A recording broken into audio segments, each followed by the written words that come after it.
Welcome to Trinity Radio. I am Braxton Hunter, and along with me is Jonathan Pritchett, who's going to introduce our guest. Yes, we have a very special guest today. We have the greatest living apologist of all time, Eric Hernandez. Hey, welcome, Eric. How you doing? Yeah, thank you. Checks in the mail. Appreciate you Eric's reading my notes that I sent you. The first time I saw Eric Hernandez was in Austin, Texas at a conference, and he came in with Matt Dillahunty, and so I thought that he was an atheist. Oh, okay. He and Matt Dillahunty came in, they were both wearing all black, so it's like, that's Sith colors, you know. So, but anyway. First time I met Eric was at the debate we had in Houston with Flowers and Sonny and Teddy. Good memories. Good times. So, Eric, since that time, you have debated many, many, many more people. Most recently, some in our audience might be familiar with Ben Watkins, who is interested in philosophy of religion and a pretty popular debater in the worldview discussions arena on YouTube and on podcasts. And you just recently debated him. You've debated Matt Dillahunty. You've debated Aaron Ra. I mean, who haven't you debated at this point? Scholar Fiction, T-Jump. I mean, you've done it all. And here you are. Yeah, I haven't debated Dan Barker, and I know you debated Barker. I have. That's true. Yeah. Thank you. All right. So, Eric, what we're going to do at the start of this is we are going to let you kind of help us understand how we should think about this question. I mean, everybody saw it on the thumbnail. That's my dog, Indiana, and I love Indiana. He's a part of the family. He's got a personality, and I so want him to be in heaven. Because you're an Indiana Jones fan, and one line from the movie caused you to name that dog. I wouldn't have done it because it's too obvious, but my daughter at that time was about 11, and she's a big Indiana Jones fan too. So like we named the dog. She said, we got to name the dog Indiana. And I was like, you don't have to ask me twice. Right. But anyway, I love Indiana, and I want him to be in heaven, but I don't want to believe that if it's not true. So how should I, or not in heaven, that will come up as a side dish, side quest. You want to find the main dish is I want to know, does he have a soul behind all that personality? So now that I know what the show's about, Eric, why don't you help us to understand this a little bit? Yeah, and am I freezing up? I can't tell. Sometimes you freeze up, and that's not your fault. The same thing. We've got a problem here. This is knockoff capturing Christianity. Look at that animal. This is my dog, and she has a soul. Let me just look at her. Look at that personality. That's Bella. She does look soulish. Mm-hmm. Yes, yeah. So. Yeah, let's go and jump into this. With respect to whether or not animals have souls, I guess the first thing to kind of start with some basics is to understand what a soul is and to give a definition. And the definition I've often used is that the soul is an immaterial substance that possesses consciousness and animates the body. So, the first thing we can touch on is, what does it mean for something to be a substance? A lot of times I get pushback from atheists who don't know what they're talking about, and basically saying, "Oh, well, substance, that's synonymous with matter, material." But if you look at the history, philosophers were the first to use it, and science later adopted it. And it was from Aristotle, and he was basically trying to describe the thing that stands under the properties. So when I look at something, I see properties. My dog Bella, she's brown, she has a certain weight. So these are properties that she possesses, but there's something unifying and connecting and possessing those properties into one thing, and that's the substance. Now, the soul is a substance, and it's an immaterial substance, and we can go into that later. Arguments as to why, when I use the word, I'll put it this way: when I use the word I'm referring to me, the conscious self, the subject, and that word I. If I'm conscious, then we can ask, well, what am I? What is a thing that possesses consciousness? And if I freeze, can you still hear me? I can still hear you. You don't. Okay. Yeah, I'm really sorry that's happening, but we don't lose any of your audio. Okay, great. So so one thing to also understand about a substance, because for the sake of being getting to the point, we can contrast a substance with what are called thing that's take something like a pen. So an aggregate is a collection of separable parts held together in a certain structure. They are not true wholes in and of themselves. So the first distinction we can make is that a substance is a true whole, whereas an aggregate is merely a collection of separable parts held together in a certain structure. Now, one of the main differences between substances and aggregates is the following. If I were to take a tire off of a car, the tire maintains its existence and identity as a tire, which shows us that its existence and identity is not dependent on its connection to the car as a whole. It's not a true whole. It's a loose whole, if you will. So that shows us that the parts of aggregates are, if I can use a few big words, are ontologically prior to their wholes. So if I were to put all the pieces of a car or even a watch on my table, the springs and the gears are what they are, independent of the watch. So they exist prior to being part of the whole. So the aggregate as a whole is necessarily dependent on the parts and the structure that it has. Now, Okay, now contrast that with stop the right there for a substance. second. Stop right there for a Sure. second, Eric, and let me just see if I can nutshell this back to you, and you tell me if I've got it right.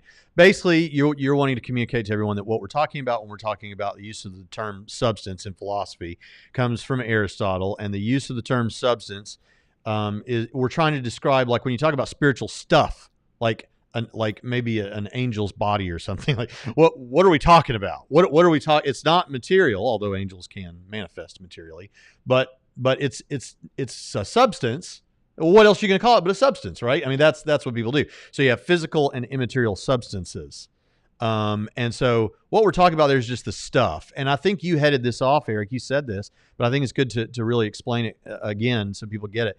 And that is that when you're talking about a substance, the very word itself sounds physical because that's where we're used to using it, but you're not. It's just the best we can do to describe something that is non-physical. And then what you've just said there sounds like what you're saying is, look, you've got all these parts, let's say, that make up the whole, and logically they come prior because all these parts have to be in the right order to have this new thing that you're calling a whole car, right? Is that basically where we're at?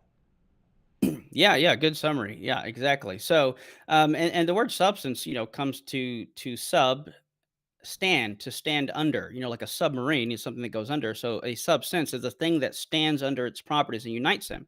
That's where we get the word substance. So contrast that with substances, and paradigm cases, historically speaking, have been living things are substances. So take my dog Bella. God forbid if she were to get hit by a car and one of her limbs were to come off, she would still exist and retain her identity as a dog and as Bella. But when those parts are removed from her, like her tail, so to speak, if her tail were to be severed somehow, the tail would cease to exist, and it would lose its identity as a dog tail, as her tail, which is evident by the fact, as Aristotle pointed out, when you sever a human hand, it will decay and cease to exist within a few days. So that shows us that the parts of the substance are ontologically dependent on their connection to the whole. And thus we can say that for substances, the wholes are ontologically prior to the parts. So when you have a thing that you're observing, if the parts can exist independent of the whole, then we know that the parts are ontological prior to the whole. We know we're dealing with an aggregate. But if you have something that when you begin to pull away parts, and they cease to have their identity and existence, and they cease to exist at some point, then we know that we're dealing with a substance, because those parts are dependent on the whole, on the connection to the whole. That being said, the first thing we can say is things like animals, like a dog, they're substances. Now, the next thing we can go to is talking about consciousness. For those who've heard me talk about the soul, know that one of my first points in giving a case for the soul is to argue that consciousness is not physical. And there are many things that go into. The easiest way I've found to put it is that, based on Leibniz's law of identity, if there is no soul and something like naturalism is true, then consciousness would have to be either identical or reducible to something physical like the brain. So Leibniz's law of identity tells us if two things in question are identical, which, as you know, literally means the same thing, then whatever's true of one is going to necessarily be true of the other, and vice versa. But if you can find just one thing true of one of these that's not true of the other, then they're simply not the same thing. The three examples I often give is take a state of consciousness like my thoughts or my beliefs. My thoughts or beliefs, which is a state of my mind, can be true or false, but no neurological sets of neurons firing in my brain, which is a state of my brain, my neurons don't fire true or false. It doesn't even make sense to say. So we already have one difference. My brain can weigh 3 pounds, but my thought that I'm talking to you awesome guys right now doesn't weigh 3 pounds. My brain can be 7 inches long, but the smell of a rose or the taste of a banana is not 7 inches long. And so, while we can talk about this for hours, the point is simply that if all the properties of the brain are physical and all the properties of the mind are not physical, then consciousness, if it exists, cannot be physical. So now we have something that exists, consciousness, that is immaterial, and you have to ask, what's the thing that possesses it? Because, as I've heard Moreland put it, thoughts have thinkers. So if a thought exists, it's connected and grounded in a conscious subject. Right, and That being said, yeah, hang on. This yeah, is important because we have a what I would consider to be an extraordinarily dumb person in the comment section, saying that you have no scientific justification for the idea of a soul, as if that's required to know something, right? And and of course, there's no scientific justification for knowing that science is the only way that we can have justification for any beliefs, but we'll get past that. So if you can help who I consider to be an extraordinarily dumb person who has a self-defeating worldview out on this point, could you just expand just a little bit more on why you're going down this line to say about neurons and thoughts not having weight and things like that, so that you can help this fellow out? yeah, I'll help this poor soul out. And I just saw in the comment section someone said Eric got a shirt at the thrift store for I forgot what it said, but yes, actually I did get this shirt. Yeah, I get all my clothes at thrifts. You can take $500 and buy 2 pairs of pants at the mall, or you can take $500 and replace your entire wardrobe with name brand clothes that people probably got too heavy to wear, and fits me just fine. So thrift stores, awesome.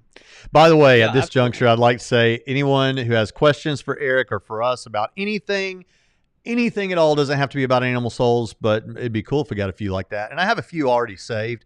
So if you have a question, just ask your question. We will get to them. I'm saving them. But Eric, so go right ahead. Yeah, go back and just explain why you're doing what you're doing, so that our friend, who is, I think, how you're allowed dumb, to do it if you're not a neurologist or yeah. a physicist, because that's what he specifically said. Right. Mm-hmm. Yeah, so great question. Kind of a fair question. I mean, not maybe. really, but yeah. Yeah, well, I'm trying to be charitable here. So when I give my talk on the soul, I touch on this. One of the first things I touch on, because it really is a nonsensical question. I usually explain this by giving an illustration. Suppose your neighbor comes to you and says, "There's an invisible man in my house," and you're skeptical, so you say, "Let me go investigate." You go to this person's house, and he steps out, and an hour later you come back. You're extremely upset at him, and you call him a liar. And he's kind of confused, like, you've known me for a long time. Why would you call me a liar? And here's your response. You say, I'm calling you a liar because there's no way there's an invisible man in my house, because in your house, because I just went and investigated. And guess what? I looked everywhere for this invisible man. I looked in your bedroom. I looked under the bed, in the closet. I looked in the bathroom. And not once did I see this invisible man. And of course, your neighbor with a confused look says, well, of course, you didn't see him. He's invisible. Now, obviously, this wouldn't mean that your neighbor was right, but what it does show that if you wanted to prove him wrong, you couldn't appeal to your sense of visibility in order to disprove something that cannot be visibly seen. In the same way, if the soul exists, it's a non physical, immaterial entity. And while science is a great, wonderful tool for studying the physical world, it has absolutely nothing to say about the immaterial. So to use science, which is limited to studying the physical, to try and investigate something non-physical is like looking for an invisible man. Or another illustration I like to use, it's like trying to use a ruler to measure your weight. If you ask me how much I weighed and I said, well, hand me that ruler, let's find out, you're going to know it's the wrong tool for the assessment. So, yeah, science can tell us things about the physical world, but it has nothing to say about the immaterial. So to talk about that, and even neuroscientists will concede this. I don't have time, don't want to get into it, but books like Spiritual Brain by Mario Beauregard, who's a leading neuroscientist, Jeffrey Schwartz, one of the world's leading neuroscientists on things like OCD and anxiety and depression. These are Christian men who believe in the soul and do their neuroscience in light of that and have been incredibly successful. Guys like Jeffrey Schwartz in treating OCD, showing that, in fact, he wrote a book called You Are Not Your Brain. And in a nutshell, it actually goes to show that in order to literally change the chemistry of your brain and the way the synapses are connected, he teaches his patients how to think differently. Again, without going into the details, people with these kind of mental conditions have certain chemical imbalances in their brain or certain neurons that are connected so strongly. He teaches them how to think differently, which means you have to have something that transcends the physical in order to interact and change the physical, something like a soul. So, for something like cognitive behavioral therapy or neuroplasticity to even be possible in that sense, I would say you need something like a soul. So, science isn't going to tell us whether or not a soul exists, just like using your eyes to look for an invisible man isn't going to tell you whether or not an invisible man exists. Yeah. Yeah, So, pretty good. All right, so back to the main point then. Animals, is Indiana going to be in heaven, and does he have a soul? I just noticed that S.J. Thomason said that I think Revelation gives us a hint that animals will be in heaven. All three of us were talking before the stream, and we all agree there will be animals in heaven because the Bible says there will be. But the question is, will Indiana, will Bella, will Jasper and Oliver Jasper, and Pepper Noodle, my three dogs. Well, I only have two left. Poor will Oliver, they be poor there? Oliver died. Or are they going to hell? So we've got to find that out. So, but we will get there. But first, we want to get you back where you were on a train of thought taking us out of the station. Yeah. So I think the last thing I was talking about before that comment about science was consciousness. So if consciousness is not physical, then you now need something that possesses it. And the reason I say that is because I know Leibniz used an example a long time ago, which still works today. We just kind of update the illustration. But he said, if I were to shrink down and go into, or if I were to go into this windmill to see how it works, he said, if I were to walk into it, I would just see a bunch of things pushing and pulling against each other. And what he's essentially getting at is there wouldn't be any room for anything like consciousness to come from that. Well, because of our modern technology of science, we now know that the brain in itself is not a substantial true whole. It is an aggregate.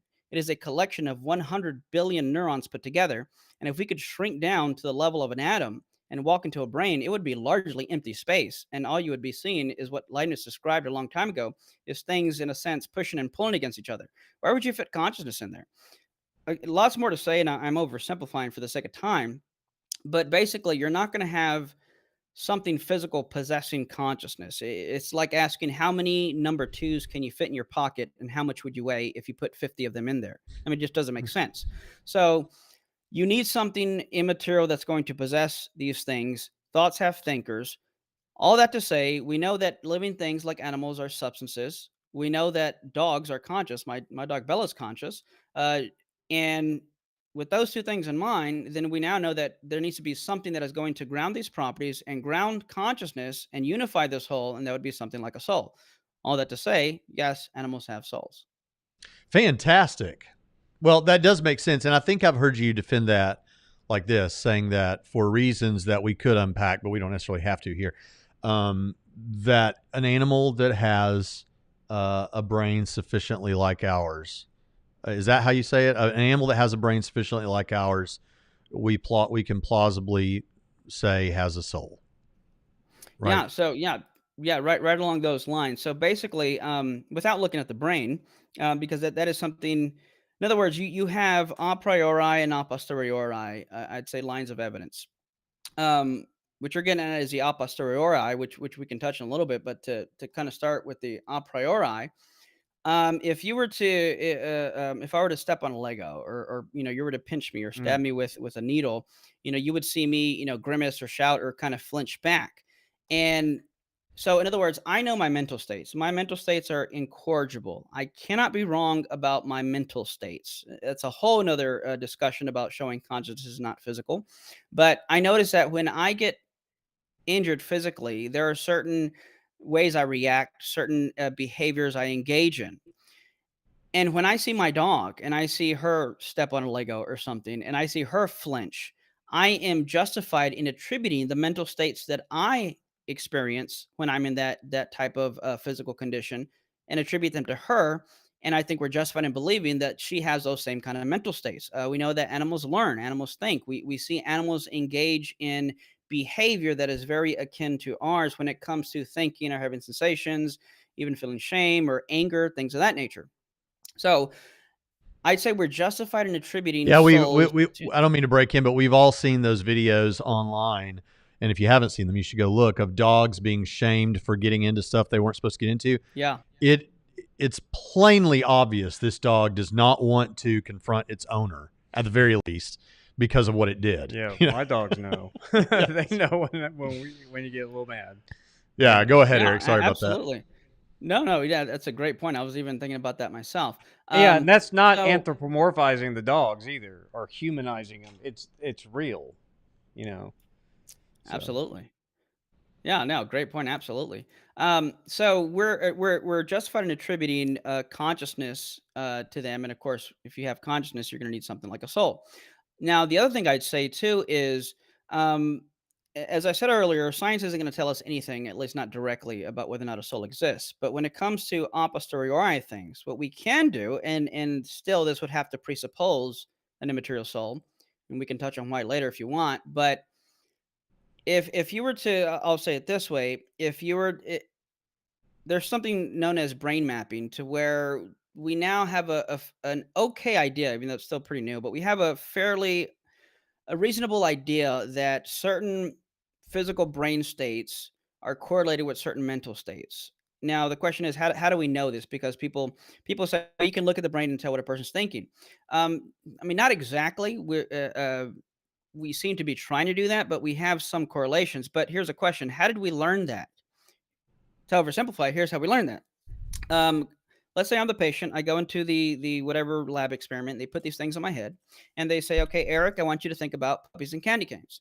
So I think about puppies and candy canes, and they look at my brain and say, "Oh, look, these neurons here are firing, and the brain is in this physical state." And they write it down, and they say, "Okay, now think about it again. Okay, now think about this," and they'll begin to kind of write down the correlations, if you will, of what's going on. And so we now know that we now know which specific regions of the brain are correlated with things like memory and certain function and language and things of that nature. And when we've looked at animal brains, we notice that certain things that are correlated with, say, something like language, animals seem to lack in their brain. And what that shows us is that I would say we could be justified in saying, well, they don't have the capacity for language. Now, what's interesting about that is that also goes into the nature of the soul. To say this part briefly, I hold to what's called a Traducian view of the soul. In a nutshell, it's basically the idea that uh, the biological tissue is infused with soulish potentiality. Toady And potentiality, huh? yeah, it's a Toady fun word to say. So potentiality. You may need to define So, that one for me, or explain what you so mean. basically, yeah. So it basically that I can put it this way: when you sever a starfish arm, that severed starfish arm has the ability to become a new starfish. Hmm. Now, if the soul is on the view of the traditional view of the soul and what's called organicism, the soul is what forms my body. So I have the type of body that I do because of the kind of soul that I have. So within my nature as a human person, I have the capacity for consciousness, I have the capacity for hearing and for seeing, which means the soul gets the DNA, which is just the building blocks, if you will. Like if I were to build a house, I need, wood and bricks. The soul gets the DNA and then forms the type of house, if you will, that it needs. So it forms a body with eyes because my soul has the capacity for sight. Now, this goes to show that I would say that while animals do have souls, they're different than human souls. The souls are not all equal or made the same. So my soul is a much richer, more complicated soul than say my dog's soul. How do we know this? Well, one, here's a few things. Let's go back to the a priori. So I can have thoughts and beliefs. My dog Bella has thoughts and beliefs. But the difference is I have this higher order functionality that I can Mm-hmm. have thoughts about my thoughts and I can Mm-hmm. have beliefs about my beliefs. We don't see any evidence that dogs do that. My dog may have a belief that this is good, but my dog doesn't rationalize morality and think, is it moral to desire or want this in the first place? So they have beliefs, but not beliefs about their beliefs. And when we look Yeah. at animal brains, what do we find? Well, that's exactly what we find, that they lack the correlated parts of the brain that we have that are correlated with these types of functions, and these animals don't have that. So while animals have souls, one thing that is important to understand is not all souls are made equally, and we can know that by observing behavior. And now with our technology, we can actually look at the composition of brains, and that's why you see the human brain, and you keep going further down the line to something like a rat brain. It's a lot more simpler and not as structured as our brains. And again, it's because of the type of soul that these animals have. Awesome. Well, Eric, I'll tell you, people are already saying in the chat that you're always so insightful and do such a good job. It's no wonder that you're the world's greatest living Christian apologist, according to Jonathan And Pritchett. maybe even of all time, living or dead. Maybe we'll say he's still young. It's still early in his career, but he could very well end up that way. Well, let's take a look at some of the questions. Well, hang on. We got to get to the pets in heaven. Yay or nay? I'm already on record with lean yay. So Yeah, so great question. So let's look at some verses. Briefly, Genesis 1:30. If you look in the Hebrew, it says, "And to all the beasts of the earth and all the birds in the sky, all the creatures that move along the ground, everything that has breath, life in it, I give green plant for food." When you read all through Genesis and it talks about the creation of animals, it uses the word nephesh, which is one of the words used for soul. So it says that God makes nephesh land creatures, nephesh creatures. When you look at Ecclesiastes 3:9, it says, no, excuse me, 3:21. Ecclesiastes 3:21 says, "Who knows if the human spirit rises upward, and if the spirit of the animal goes down into the earth?" So there, it's referring to, in a literal sense, the souls of animals. In Revelations 8:9, it talks about, starting with verse 8, the second angel sounded his trumpet. All blaze was thrown into the sea. A third of the sea turned to blood, and a third of the living creatures in the sea died. In the Greek, it uses the word psyche, which also refers to soul. This is where we get the word psychology, psyche, study of the soul, literally. And it uses the word psyche for animals. So the Bible seems to show that animals do have a soul. Now, to your question, will they be in heaven?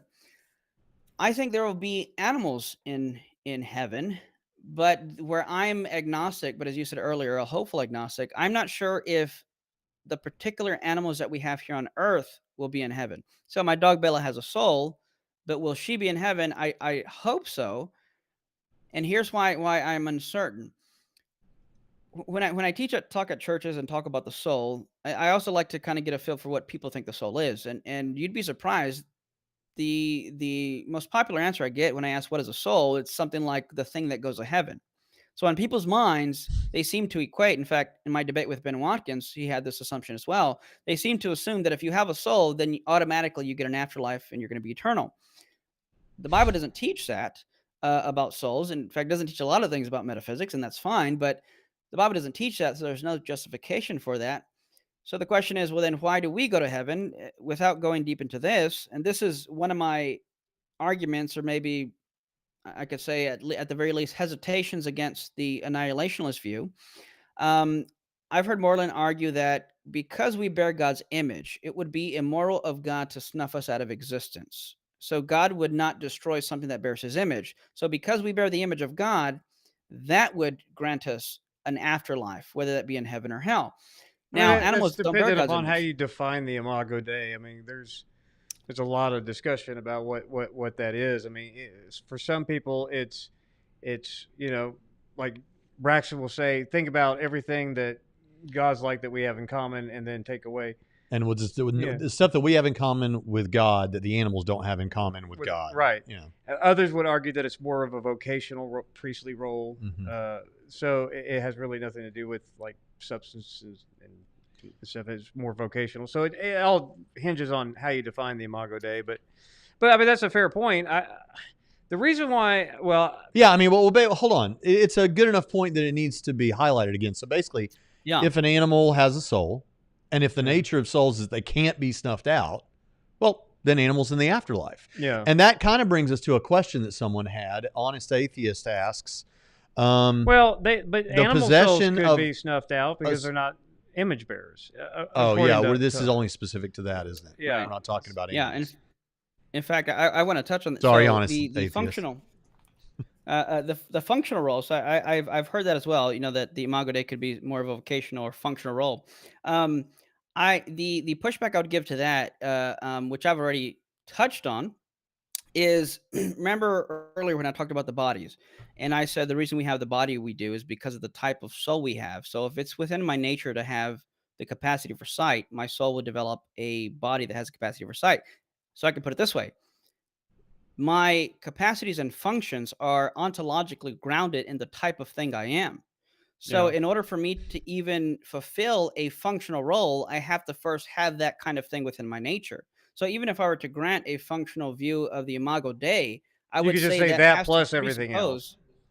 Well, I would say that that presupposes something ontological within the substance that we're talking about. In other words, so an acorn has a capacity to grow a root system and become a tree. But you can plant me in the ground all day and I won't grow a root system and become a tree. Why? Because I don't have the capacity, because my nature does not have that faculty. So I don't even have the potential capacity to play the function or role of an oak tree, because it's not within my nature. So functions reflect nature. And if functions reflect nature, even if we say the Imago Dei could epistemically be observed by a function, it's going to implicitly point to an ontological metaphysical thing within the nature of what we're looking at. So I think it does have to do with what we are as substances and what's grounded in our nature and capacities. Yeah. So- Well, and insofar as saving human souls from sin, well, if animals has, I mean, I don't think that the Earth itself has a soul, but God's going to restore the entire planet, right? And the Yep. planet didn't sin. I mean, you don't go out to a rock, and what did you do wrong? You're not evangelizing rocks? No, What's I'm wrong not. with you? Let's go to the question and answer time. In fact, if we all shut up and packed it in, they would be confessing Jesus. They would- as they Lord, would- so, yeah. So is it a According good to time? according Have to you guys Aaron- still got some other? So, I mean, points. the rocks are already saved, right? I mean, they're going to profess. Yeah. Hold on. What, Eric? Cry out. Yeah, they'll cry. I Are was you saying according to are Aaron- you done with that according to point you were Aaron trying to Ra. make? Yeah. And I was just saying that according to Aaron Raw, atheists. I mean, rocks are atheists. So maybe we should. Yeah, be that's right. That's evangelizing. absolutely Well, right. according to the King James Bible. No, I'm just kidding. So we're moving to the question and answer time, no matter what anybody else wants, because we're doing it right now. And we have a number of questions, but I'm going to throw this one up. Capturing Christianity says, what did Eric think of my defense of animal universalism in my response to Cosmic Skeptics' animal suffering videos, since you certainly watched it, Eric? Yeah, well, so I've been in Israel for the past, and I can't remember when it was released. Yeah, I didn't even think But- to ask you about Israel. No, it was great. But I do have it on my watch list. There's a whole bunch of videos I have to catch up on. I think I listened to the first part of that and I didn't get to finish it. But I mean, if I don't know if you guys watched it, if you can summarize what that was. Yeah. See, so now I'm throwing the ball in your court. You weren't in Israel. Yeah, I actually think I could summarize it because it's a very interesting take. We won't spend too much time on this because it's not the topic, but just simply to say um, the notion that, so like if you compare like theism versus atheism or naturalism, let's say atheistic naturalism. Well, you wouldn't need naturalism, just atheism. You compare those two, and what would you think that they would like? What would you expect? Right? You would expect, kind of abductively, you would expect that uh, if a God exists, it's not surprising that we would find conscious agents or souls or minds or whatever, that sort of thing. What the atheist might want to say is, yeah, but we wouldn't expect to see all this senseless animal suffering, gratuitous animal suffering if there's a God. So that chip falls in favor of atheism. And what Capturing Christianity comes back with is he comes back to say, well, actually, you guys are actually adding something to your hypothesis that I don't think you get to add, which is evolution. That you're acting like that's a point in favor of you, but I actually think that that is more expected on theism. He says, one could argue that way because of like the Plantinga's and William evolutionary Lane argument. Craig argued that against Frank Zwindler. Right, but the uniqueness of it in the here early was 90s, in this deal with trying to sort out what the atheist is doing with animal suffering. Yeah, I thought that was a unique, interesting comeback. Now that doesn't have to do with universalism directly, but I thought that was an interesting point. So, yeah, I think it solves the problem. I Yeah. think universalism solves the problem. I'm for it. Yeah, all I animals. mean, get if it's logically possible as a defeater, but I mean, I get that, but I could be hopefully agnostic. So here's my thing. I think that except for cats, someone God mentioned that will earlier. raise what was say the last thing you just said because it triggered something with me. What I'm hopeful about it because it functions, even if it's just logically possible. The salvation issue, and a lot of people in the comments have been asking this question. For example, let's go back to Honestly Atheist, who says, "Does the possession of a soul entail that animals can go to hell as well? What variables would determine the?" Yeah, but here's the thing. Honestly, is Honestly answer. Atheist Cats. is that animals. So what most of us think, and there are some Calvinists that don't see it this way, but most Calvinists still do, I would say. And that is that if a child dies, an infant dies, they haven't knowingly sinned. They're not, whether you believe in the age of accountability or whatever, that whole thing, mentally disabled people. And so I think if you put those kinds of persons in a category like this, where it's understood that they never reached an age where they could knowingly choose to accept or reject or knowingly choose to sin, that sort of thing. Why wouldn't animals be in? I mean, certainly they would be in that category. Like someone tried to make an argument not too long ago that one of these chimps had an IQ in the 80s or something. Amy, I think, was this chimp. Well, that's absurd. There are human beings who can take a standardized test, at least, who have a lower IQ than that. Yeah. So it's absurd. Your animals, as smart as they are, we brag on how smart they are because it does amaze us. But it's not of the sort where they could grapple with issues, I don't think, of the inspiration of God, the indwelling of the Holy Spirit. I mean, that to my mind is just way out to lunch. So no, I don't think any animals go to hell for that reason. Now, if God just wants to annihilate some animals or just not raise them, well, that's his business. I don't think that's necessarily a problem. Right. Yeah. But eternal suffering or eternal conscious annihilation, they won't be raised for judgment because, the law. Can you imagine like the atheist would love that? Can you imagine a worse image of God literally sending puppies to hell? You know what I mean? Yeah. Okay, here we go. Here's another question. Oh, go ahead, Eric. You might have had something to say. Yeah, you might have had something to say, I guess. So, So that's interesting. What Cameron said, it got me thinking. That's fascinating. Because like we were saying earlier, even JP, you had mentioned this. We were talking about before the show how creation groans and like you said, God's going to save the earth, restore everything. I've heard Moreland say that because when you look in Genesis and Adam sinned, he cursed not just Adam and his wife, but everything was cursed, including nature, Earth itself. And you might think, well, why do that? And one thing you said was interesting was, well, if man was the steward of the earth, and it's going to affect everything that man was in charge of.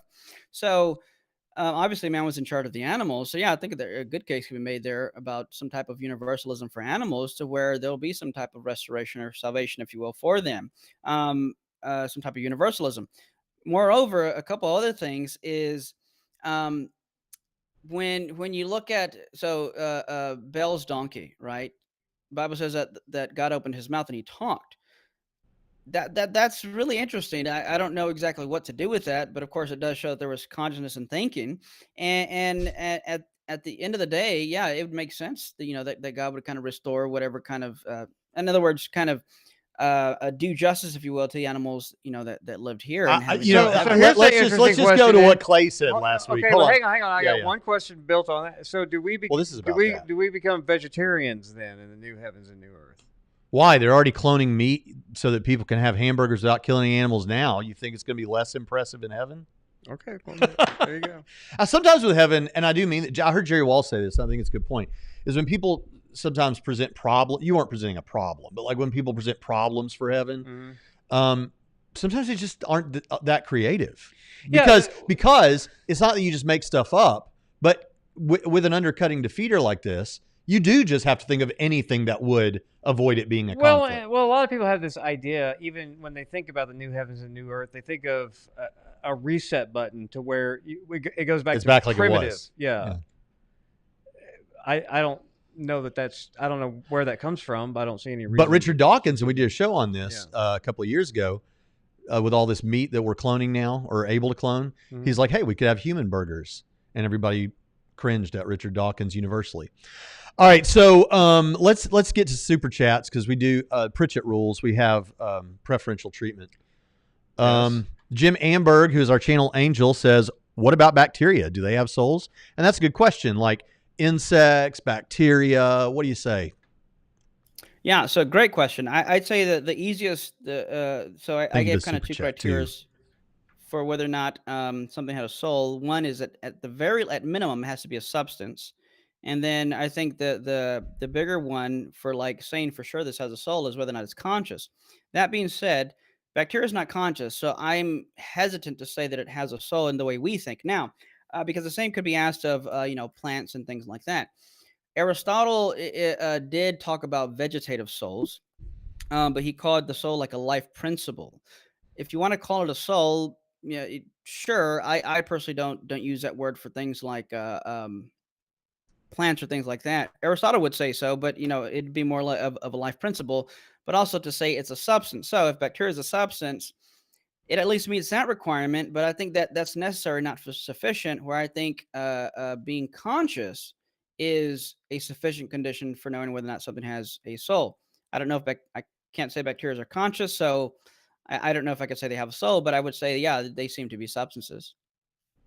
Right on. So- All So right. we're Thank less you, Jim. justified the lower we go down. The lower we go down Right. the totem pole, we're less justified in that, and that's fine. Bilbo Baggins, thank you for that super chat. Do you think it's reasonable to suggest that dogs may have some sort of libertarian free will at times, non-moral, of course, but at worst they seem to act irrationally? So great question. I tend to think, and I haven't thought too much deeply about this, but I tend to think animals do have libertarian free will. I know that may be a knee jerk reaction to some, but the way I've defined libertarian free will is you're basically the first mover of your will or action. So nothing's causing you to act. Now, if nothing's causing my dog to act, well, then I'd say they have libertarian free will if they're the first movers. Now, something related to that, though, I think this often gets confused with free will when it has nothing, at least inherent, directly to do with free will, is they may have limited options, but that has nothing to do with whether or not something has free will. If the definition I gave is true. So if I say, for example, I go to the cafeteria and the option is, pizza and hamburgers, and I pull up to it to pay, and they say, oh, we just run out of pizza. We only have hamburgers. My options are limited, but I'm still the first mover as to whether or not I'm going to choose to take what's left or not. So an animal's options may be limited, but that doesn't take away their free will. It just takes away the number of options they have. If I have 2 shirts to wear in my closet or 10 shirts, that has nothing to do with whether or not I have libertarian free will. It just speaks to my options. So animals could have libertarian free will. It's just that their options are limited given their capacities and their limitations of rationality and thinking.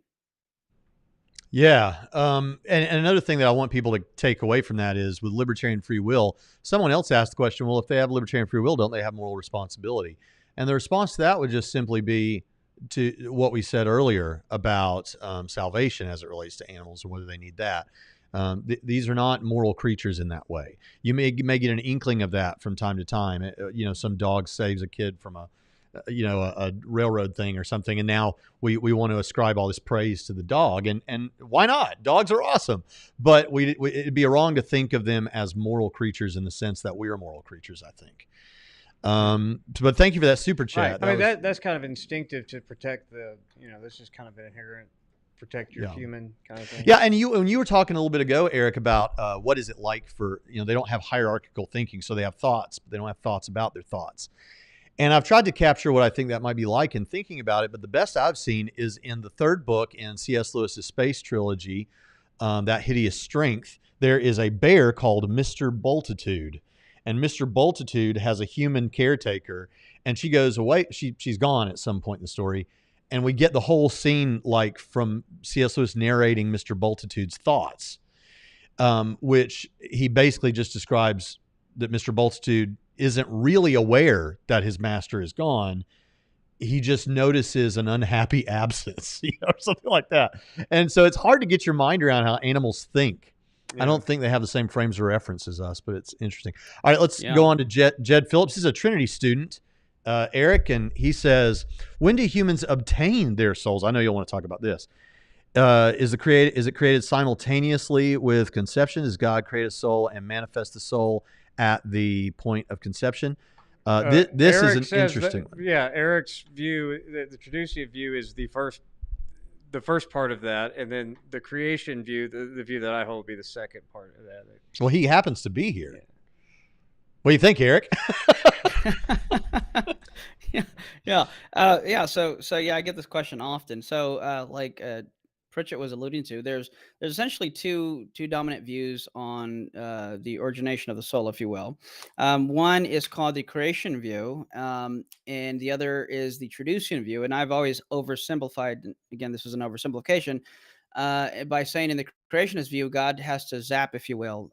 When the right physical conditions are there, he zaps a soul into a body or puts a soul. Some people have complained with that terminology, but again, it's an oversimplication. Doesn't bother basically me. Yeah, and I knew it wouldn't. I wasn't even thinking about you, because I've had misrepresentation. I'm not that guy. Yeah, exactly. Yeah, no, I'm in good company here. But so just throwing out that caveat. But on the Traducian view, though, you have something different, and this where it gets a little more complicated metaphysically. On the Traducian view, when the sperm and egg meet, your parents, this biological stuff that comes from your parents is, again, infused with soulish totipotentiality. So when it comes together, there's a substantial change and a new soul comes into existence. I can put it this way. Metaphysically speaking, when hydrogen and oxygen come together, there's a substantial change and a new substance comes into existence, namely water. From a metaphysical perspective, hydrogen and oxygen cease to exist and a new substance takes over and comes into existence. This is why you have new properties. And you hear people say, no, well, how can you get wetness? Well, because it's a new substance. And when you get new substances, you get new properties that were not there in the base parts because a new substance has come into existence. When the sperm and egg meet, you get a new substance, namely a new soul. So God has his hands off, so to speak, and he's created the world in such a way that things can, guess what, in Genesis, reproduce after their kind. Moreland once told me that Genesis is an apologetic against the pagans because they believe that in order to have, crops and reproduction, you had to do these orgies and sexual practices in order for the gods to bless you with crops. Where the Jews were, God's people were saying, no. God set up everything in such a way to reproduce after its kind whose seed is in itself. he used that as an argument for the Traducian view. One of my issues with well, I don't know if I call it an issue. One of my hesitations against the creationist view is when you look at things like the starfish arm being severed and becoming a new starfish. Was God's hand, kind of forced to create, that starfish soul to put it in there? And again, questions, not necessarily an objection. When a woman's pregnant, you can have twinning where there's a split, and then you have two babies from one fertilized egg. It seems to me that it's just this process that God has set up in the Traducian sense, metaphysically, for things to be able to reproduce whenever there's a substantial change happening. That's why cloning and things like that are possible. So on the creationist view, it almost seems like God's hands are kind of tied or forced to put souls into things when the right physical conditions are met. Whereas on the Traducian view, you just have things set up this way where we can manipulate the circumstances, and we're not creating souls. We're just manipulating what God has the system that God has set up. Awesome. Awesome. All right. Let's see here. Danny has a question or a statement.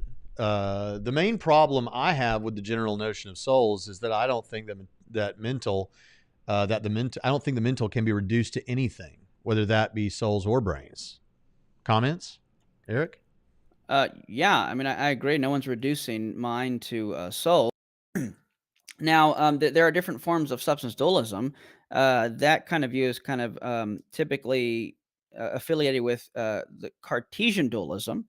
For Descartes, and some people say, well, this wasn't Descartes' view, but what's typically called Descartes' view is basically that the soul is reducible to basically the mind, and that's kind of all there is.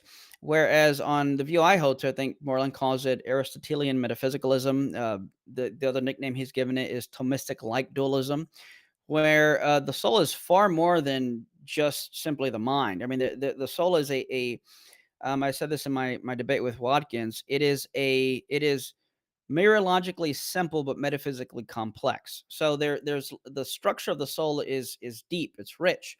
And within my soul there are certain faculties, such as the faculty of mind. So I have a soul, and there are different compartments within my soul, such as a faculty of mind.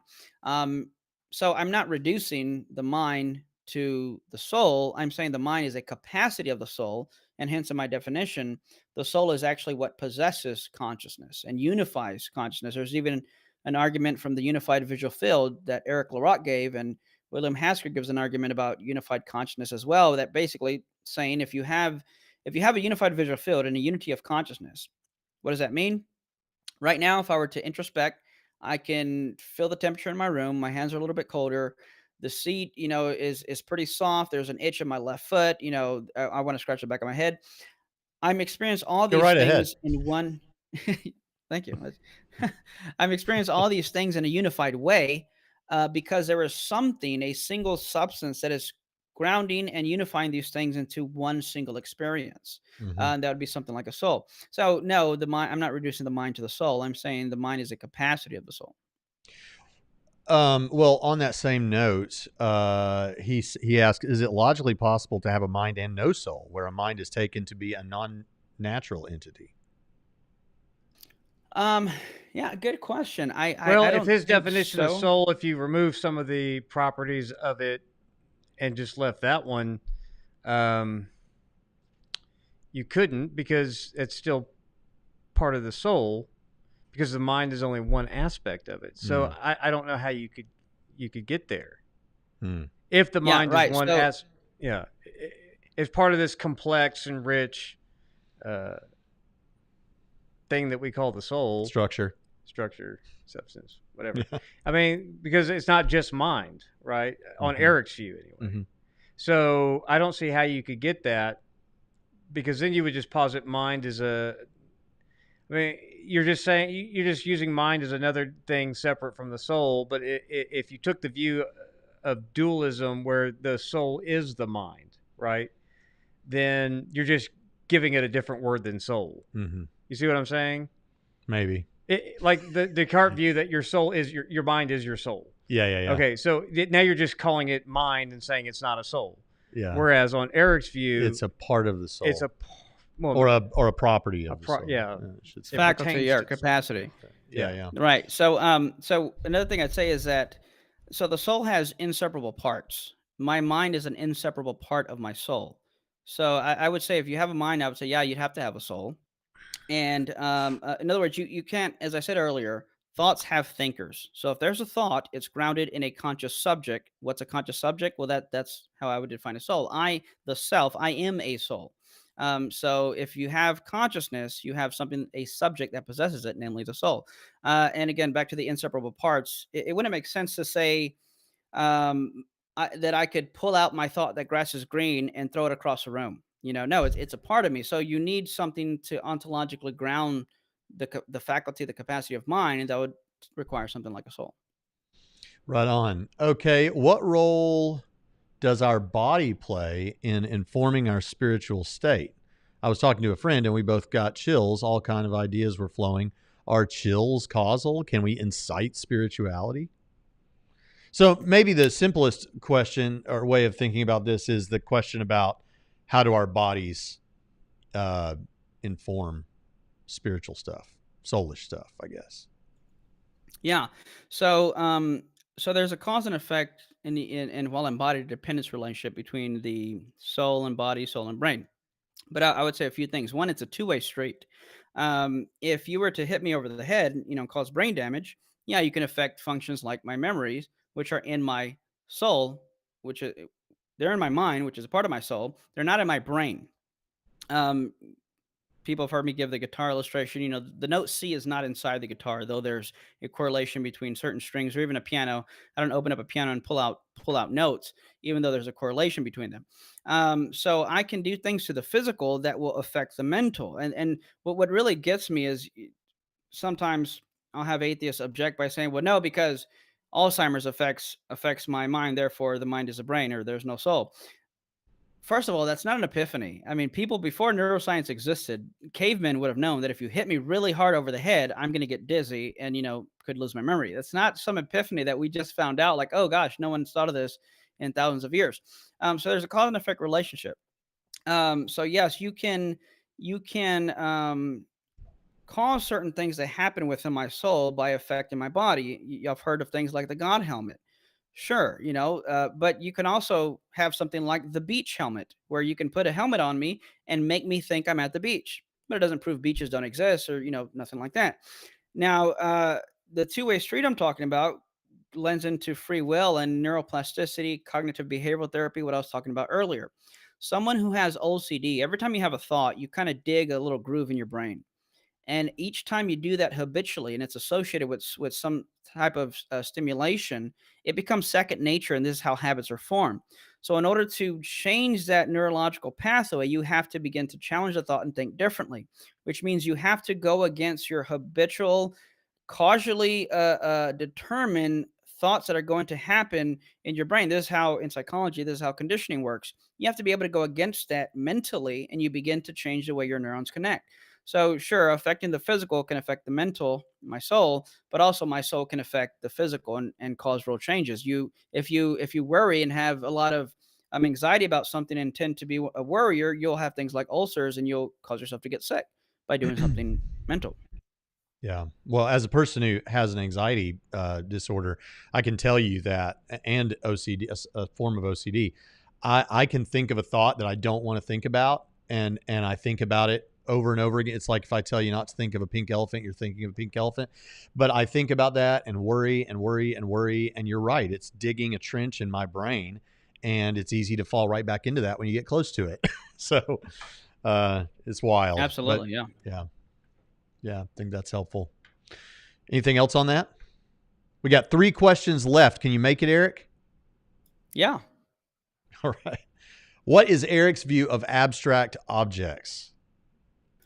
Yeah. Good question. So I don't know if you need, if the audience maybe needs more of a contextual framing for that. So just for the audience's sake, some people think that numbers or the laws of logic, or perhaps, I don't know, depends on whether you propositions, maybe shapes, those kind of things could exist immaterially.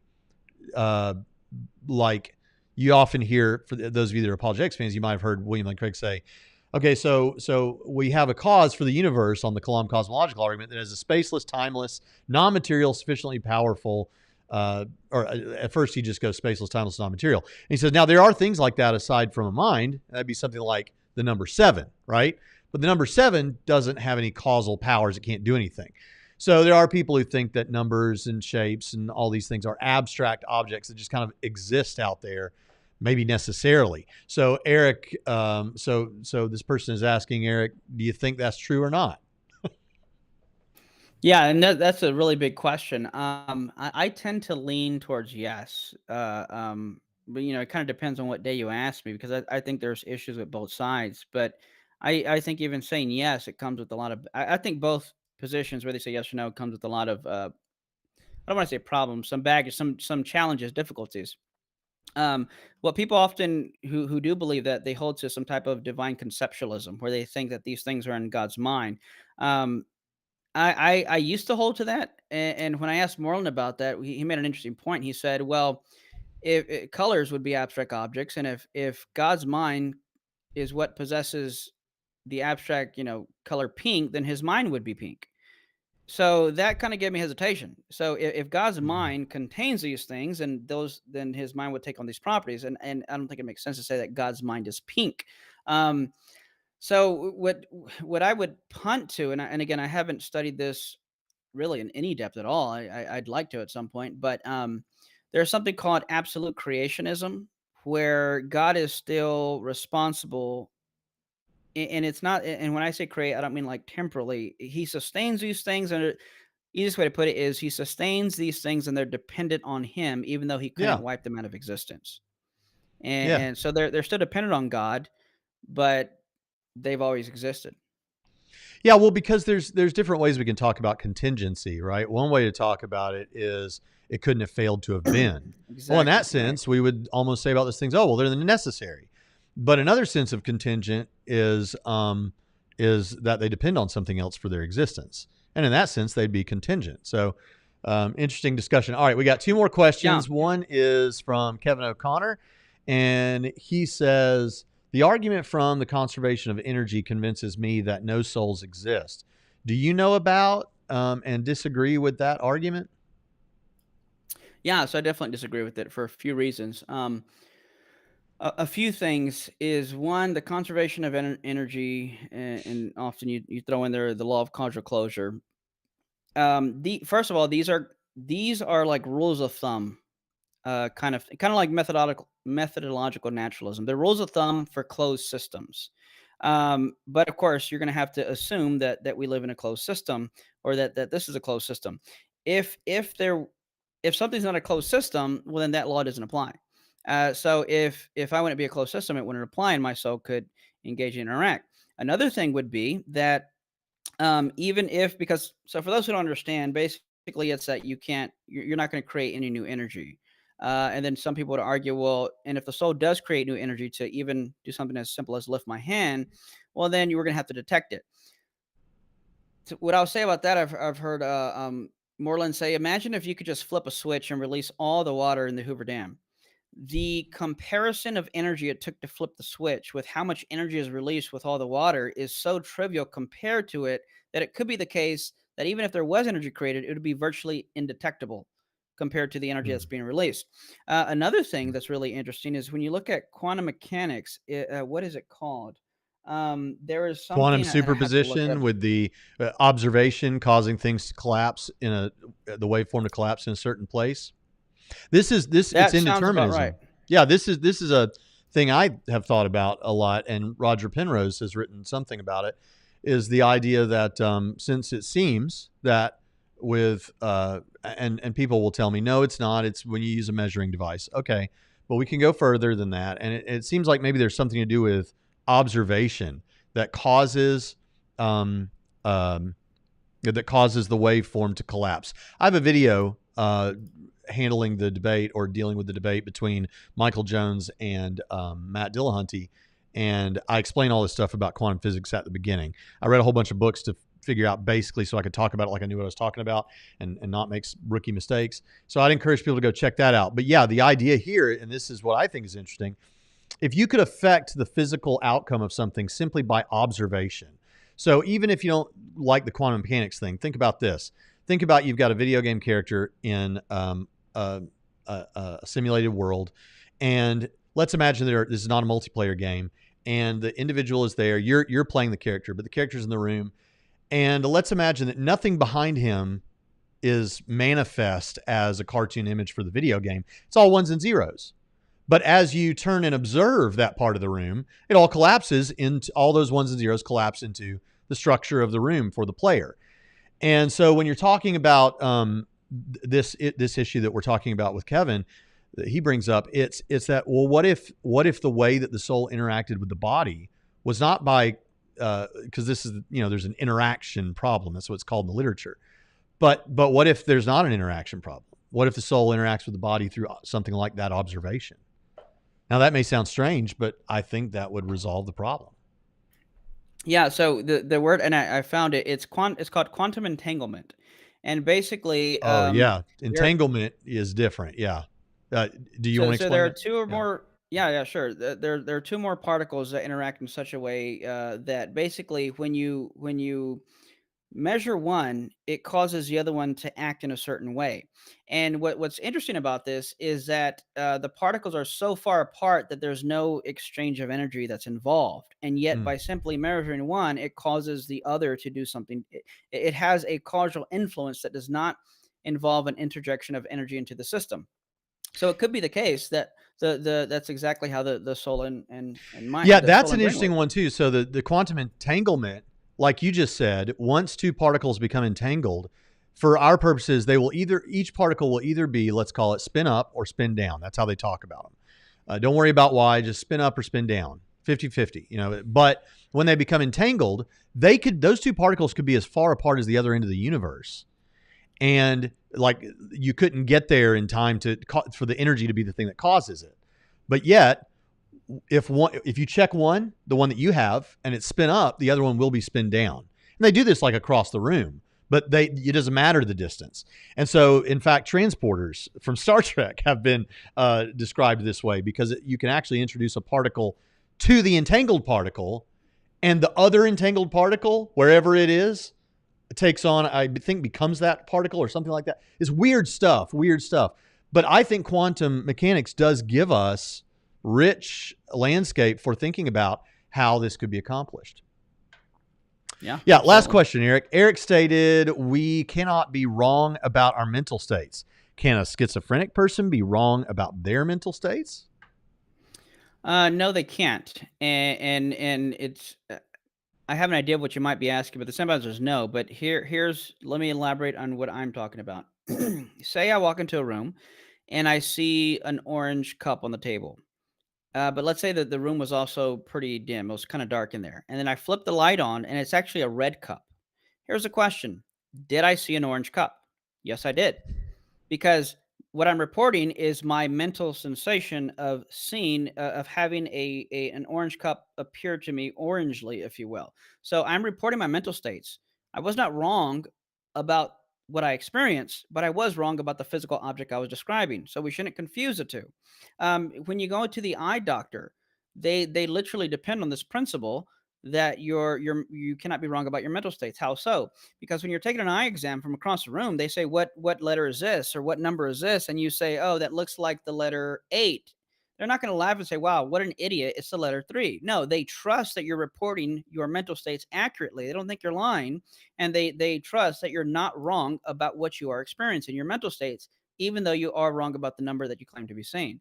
So Mm-hmm. a schizophrenic is going to report, I feel X, Y, and Z. I feel like this. Yeah, they're not wrong about what they feel. In fact, we diagnose them as schizophrenics because they are accurately reporting what they experience. Mm. Now, again, don't confuse that with whether or not someone is able to articulate a description of their mental states. That's different than whether or not someone could be wrong about their mental states. And I said earlier, so here's a freebie bonus really quick. How does this show also that, mind and brain are not the same thing?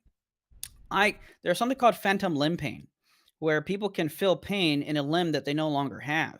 What's interesting is this: I could be wrong about certain parts of my body. I could wake up one day thinking I have a kidney, and I wake up and turn on the light, and I'm actually in a bathtub of ice, and someone took out my kidney, right? So I can be wrong about my physical states, but I can never be wrong about my mental states. And Mhm. that, I think that goes to show that they're not the same thing. Well, not only has Jamie Russell said great illustration, but also Brando, who asked the question, says, I get it now. So that's the best thing that can happen. on Yeah, a show like Jamie this. also says more Hernandez. I agree. Always more Eric. Yeah. The world always needs more Yeah, Eric of Hernandez. course. Of course. All right. Well, I'll tell you what, we've got through those questions, and we're going to go, at least me and Jonathan. Eric Hernandez is happy. We're more than happy for him to come if he wants to, but we're going to go on to the after show in about 10 minutes. But we're going to shut this one right down now, and it's been a blast taking your questions. And Eric, it's always a blast to have you. By the way, Eric's not just some guy I know on the internet. He's actually a personal friend of ours, and we've been with him in Meat Space several times. And so we're so glad that you're here and sharing all your wisdom, Eric. No, thank you. You guys have been such a blessing since I first met you guys, before I was ever even with Texas really Baptist. Yeah. In case there are people who don't know who you are, which is a shame, but there might be one or two, where can people find your stuff? Yeah, youtube.com/Eric Hernandez.